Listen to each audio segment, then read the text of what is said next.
नमस्कार, न्यूज 18 आप देख रहे हैं। आपके साथ मैं हूं कंचन डोगरा नेगी। उत्तराखंड एक्सप्रेस आप देख रहे हैं। कोरोना अपडेट आपको देते हैं प्रदेश की। सबसे पहले जहां पर सोमवार यानी कि कल का दिन 40 नए मामले लेकर सामने आया प्रदेश में।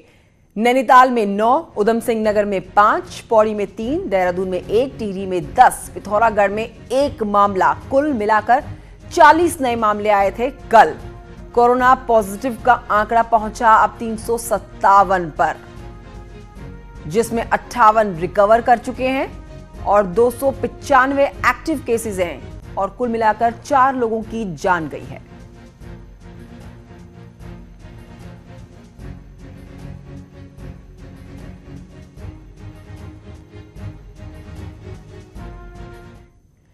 एक और बड़ी अपडेट आपको देते हैं कि कोरोना टेस्ट लैबों पर बड़ा दबाव। 10 दिन बाद भी नहीं आई है 5 मरीजों की रिपोर्ट। महंत इंद्रेश हॉस्पिटल में भर्ती हैं 5 सस्पेक्टेड मरीज और 10 दिन बाद दून हॉस्पिटल ने जवाब दिया है। मरीजों के सैंपल ठीक से ना लिए जाने की बात कही गई है और एक बार फिर से भेजे जाएंगे मरीजों के सैंपल।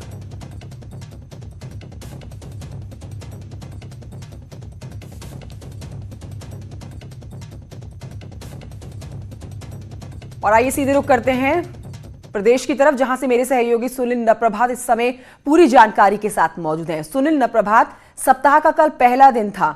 उम्मीदें ये लगाई हुई थी कि कम से कम मामले सामने आए, लेकिन उसके उलट हुआ। 40 नए मामले कल सामने आए।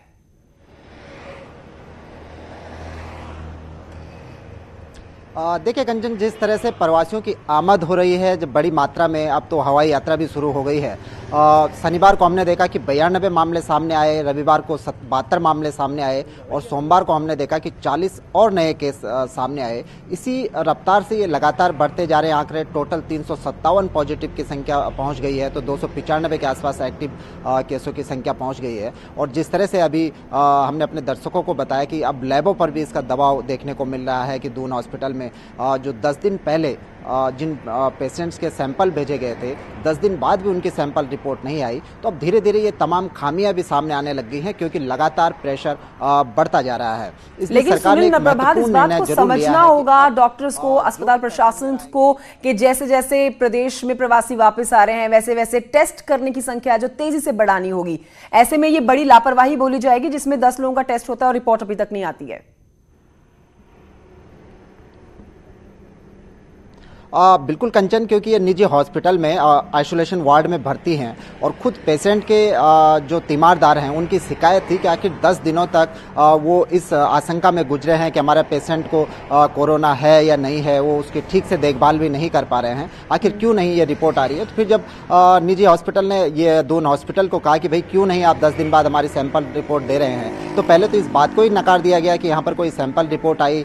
लेकिन जब हॉस्पिटल ने लिखित तौर पर दिया कि हमने इतनी तारीख को को सैंपल भेजे हैं, कहां गई इसकी रिपोर्ट, तो बाद में ये जानकारी दी गई कि आपने सैंपल ठीक से नहीं लिए हैं, इनको दोबारा भेजिए। तो कहीं ना कहीं ये खामियां अभी धीरे धीरे उजागर होंगी और पूरे प्रदेश भर से हमने देखा कि किस तरह से क्वारंटीन सेंटरों में लापरवाही बरती जा रही है। कल एक बच्ची की सांप के डसने से मौत हो गई।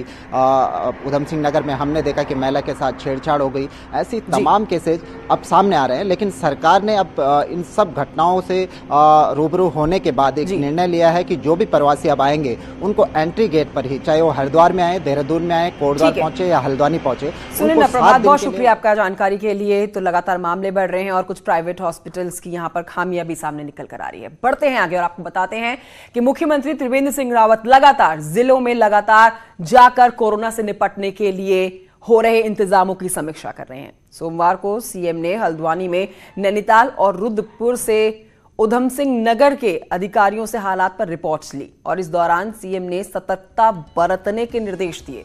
साथ ही सीएम ने कहा कि प्रदेश में प्रवासियों के कारण ही कोरोना के आंकड़े लगातार बढ़ रहे हैं, लेकिन परेशानियों में फंसे प्रवासियों को लाना भी बेहद जरूरी था। महामारी का अभी आप समझिए कि पहला चरण है और इसमें बहुत सावधानी बरतने की जरूरत है। जो हमारे बुजुर्ग हैं उनको और सावधानी की जरूरत है। जो किसी तरह की बीमारी से ग्रसित हैं उनको, हर उम्र वाले को बचने की ज़रूरत है। बच्चों को बचाने की ज़रूरत है। जो गर्भवती माताएं हैं, हमारी बहनें हैं, उनको बचाने की ज़रूरत है। सावधानी बरतें, घबराएं नहीं, सावधानी बरतें। सावधानी से इसका मुकाबला बड़ी आसानी से कर सकते हैं और जीरो बजट। बढ़ते हैं आगे। इस वक्त की बड़ी खबर आप तक पहुंचाते हैं जो देहरादून से आ रही है। देहरादून के प्राइवेट स्कूलों को किया गया है क्वारंटीन सेंटर में तब्दील। देहरादून के 61 स्कूलों का क्वारंटीन सेंटर के तौर पर इस्तेमाल किया जाएगा। शिक्षा विभाग से मांगी गई थी स्कूलों की लिस्ट। प्राइवेट स्कूलों में शिफ्ट किए जा रहे हैं प्रवासी। बढ़ते हुए मरीजों को देखते हुए अब प्राइवेट स्कूलों में होगा इंस्टीट्यूशनल क्वारंटाइन।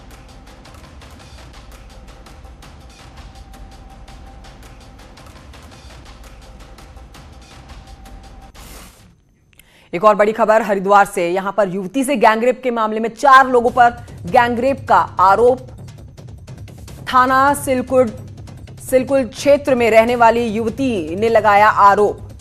बड़ी खबर आपको बता रहे हैं हरिद्वार से, जहां पर युवती मूल रूप से यूपी के बिजनौर की रहने वाली है और पुलिस ने अब मामला दर्ज कर लिया है, जांच शुरू कर दी है।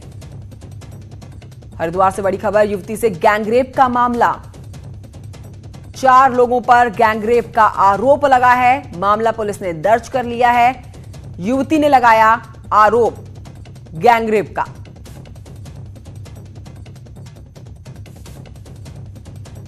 बड़ी खबर आपको बता रहे हैं, एक के बाद एक इस तरह की घटनाएं शर्मसार कर देने वाली है प्रदेश से, जहां पर ये 4 लोग हैं गैंगरेप करने की कोशिश महिला के साथ करते हैं। हरिद्वार से बड़ी खबर, युवती से गैंगरेप का मामला यह है। सुनील पॉल मेरे साथ, मेरे सहयोगी और जानकारी के साथ इस खबर पर मौजूद है। सुनील पॉल, विस्तार से बताइए ये पूरी खबर, ये युवती कौन है और ये जिन्होंने रेप करने की कोशिश की है, ये युवक कौन है? बिल्कुल कंचन, ये युवती जो है मूल रूप से बिजनौर जिले की रहने वाली है और यहाँ सिटकुल की किसी कंपनी में काम करती है। और बताया जा रहा है कि एक लेबर कॉन्ट्रैक्टर है जो लेबर सप्लाई का काम करता है कई फैक्ट्रियों के अंदर, उसका इसके साथ अफेयर था और उसने शादी का जायजा देकर से शारीरिक संबंधी बनाए और उसके बाद जो है उसने अपने भाई और उसके दोस्तों के साथ मिलकर जो है इसके साथ बलात्कार भी किया। तो उसी की सिलसिले में इसने थाना सिटकुल में जो है मुकदमा दर्ज कराया है इन सभी के खिलाफ। और फिलहाल जो है पुलिस ने मुकदमा दर्ज कर लिया और पूरे मामले को लेकर पुलिस छानबीन कर रही है कि पूरी घटनाक्रम कहाँ हुआ और कैसे हुआ, किस तरह का हुआ, उसको लेकर पुलिस जांच में जुट गई है। जी, शुक्रिया आपका सुनील पाल इस जानकारी के लिए। बढ़ते हैं आगे, आपको बताते हैं उधम सिंह नगर सिपाही को भेजा गया है जेल। कोर्ट ने न्यायिक हिरासत में भेजा आरोपी सिपाही को। सिपाही पर है महिला से रेप की कोशिश का आरोप। क्वारंटीन सेंटर में महिला से की थी इस सिपाही ने रेप की कोशिश। डीजी लॉ एंड ऑर्डर के निर्देश पर बर्खास्तगी कर दी गई थी सिपाही की। अब शनिवार को किच्छा क्वारंटीन सेंटर का यह मामला, जहां पर एक महिला के साथ रेप की कोशिश की जाती है, उसे क्वारंटीन सेंटर से ले जाकर दूसरी बिल्डिंग में ले जाने की कोशिश की जाती है। वहां पर रेप करने की कोशिश होती है, महिला चिल्लाती है, आसपास के लोग इकट्ठा होते हैं, जिसके बाद सिपाही की ये गंदी हरकत सामने आती है। नैनीताल से बड़ी खबर आ रही है, जहां पर न्यूज 18, जी हां, आपके पसंदीदा चैनल न्यूज 18 की खबर का बड़ा असर हुआ है। नैनीताल के बेताल घाट के क्वारंटीन सेंटर में बच्ची के सांप को काटने के मामले में 2 लोगों के खिलाफ मुकदमा दर्ज किया गया है। सांप ने बच्ची को काटा था और अब आपको यह बताएं कि क्वारंटीन सेंटर में सांप के काटने के कारण 4 साल की बच्ची की मौत हो गई थी। स्कूल से गायब शिक्षक करण सिंह पर मुकदमा दर्ज हुआ। हमने ये खबर प्रमुखता से दिखाई, जिसके बाद ये एक्शन इस पर लिया गया। वहीं आपको बताएं कि तल्ली सेठी के पटवारी राजपाल के खिलाफ भी मुकदमा दर्ज करके अब जांच शुरू कर दी गई है। 188 आपदा प्रबंधन एक्ट समेत कई धाराओं में मुकदमा दर्ज किया गया है और जांच शुरू कर दी गई है।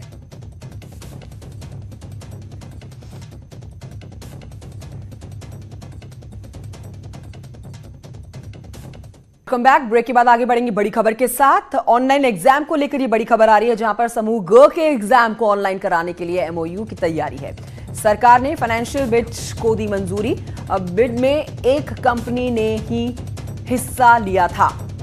लॉकडाउन के बाद आयोग और कंपनी के बीच होगा ये एमओयू। ऑनलाइन एग्जाम्स कराने को लेकर अधीनस्थ सेवा चयन आयोग ने तैयारी कर ली है।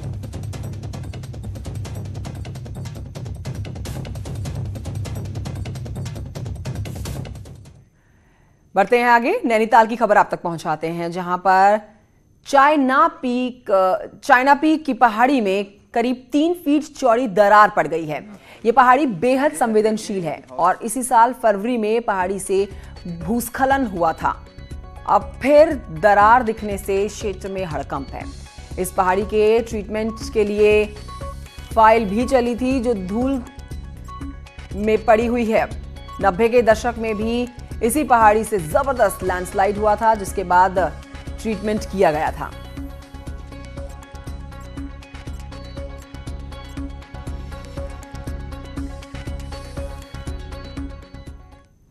उत्तराखंड में सरकार ने पंडित दीनदयाल उपाध्याय होमस्टे योजना शुरू तो की, लेकिन अब योजना से जुड़े लोग परेशान हैं।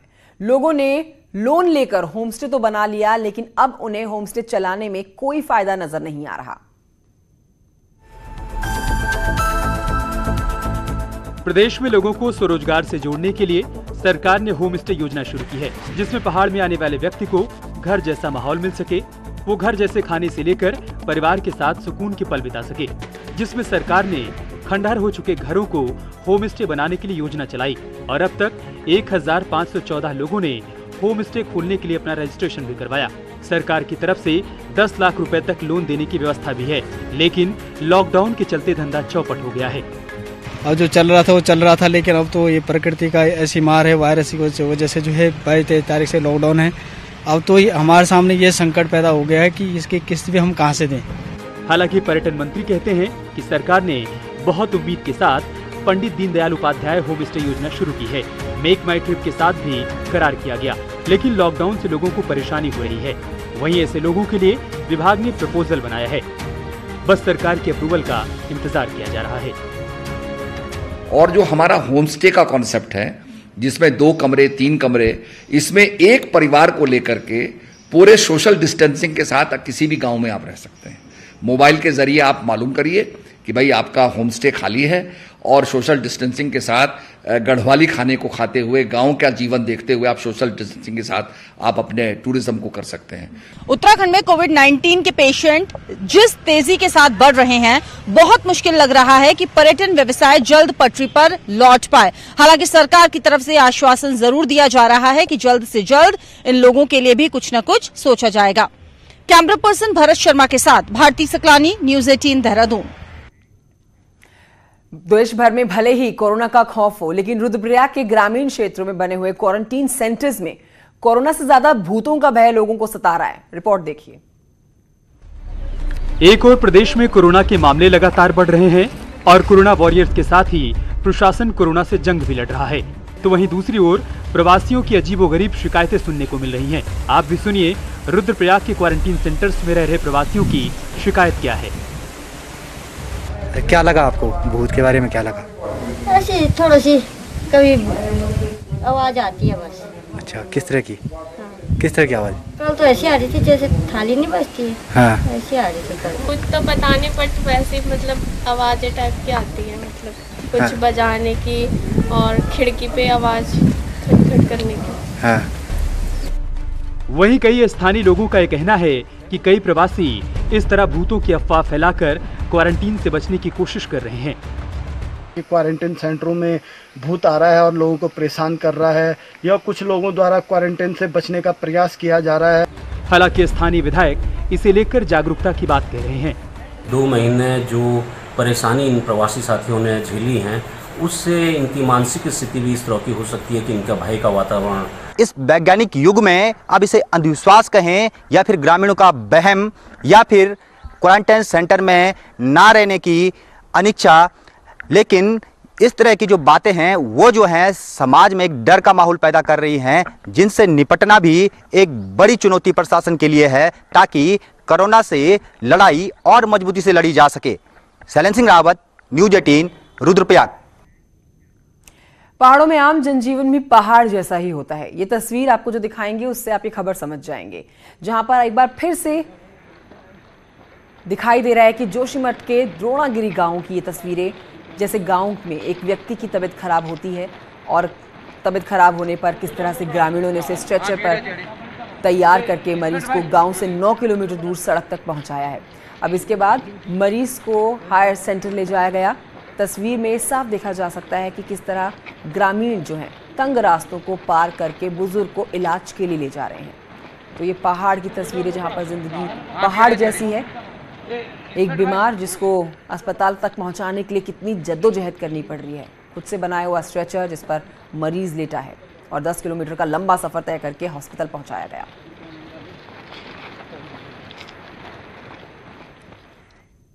खबर पौड़ी से है, जहां पर शहर के बीचों बीच बने अवैध ट्रचिंग ग्राउंड में आग लग गई है। बताया जा रहा है कि पालिका पहले कूड़ा डाल रहा है और फिर उसे आग के हवाले कर दिया जा रहा है। आपको जानकारी दें कि कुछ किलोमीटर दूर ये गदेरा श्रीनगर के पास अलकनंदा में मिलता है।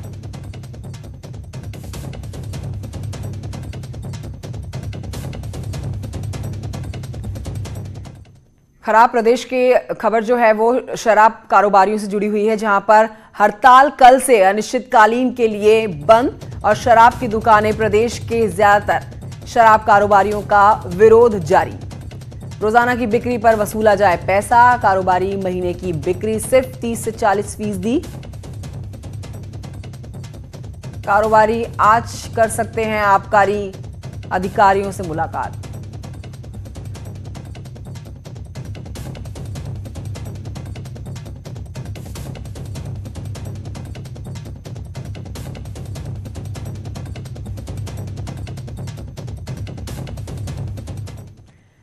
इसी के साथ बुलेटिन में इतना ही, लेकिन जाते जाते आपको एक बार फिर से बता देते हैं कि न्यूज 18 के उत्तराखंड के दर्शकों के लिए ये बहुत ही अच्छी और महत्वपूर्ण खबर है, क्योंकि अब न्यूज 18 उत्तर प्रदेश उत्तराखंड चैनल पर अब आप उत्तराखंड की खबरें हर रोज शाम के 4:27 पर देख सकेंगे। बुलेटिन में पहाड़ की बेबाक बात होगी, तो वहीं मैदान की हर आवाज को हम तीखे तेवर और तूफानी अंदाज में आप तक पहुंचाएंगे। उत्तराखंड लाइव बुलेटिन में आपको सारी खबरें मिलेंगी, वो जो आपसे सरोकार रखती हैं, आपसे जुड़ी होती हैं। तो आप हर शाम, रोज शाम 4:30 बजे देखना ना भूलें न्यूज 18 का बुलेटिन उत्तराखंड लाइव।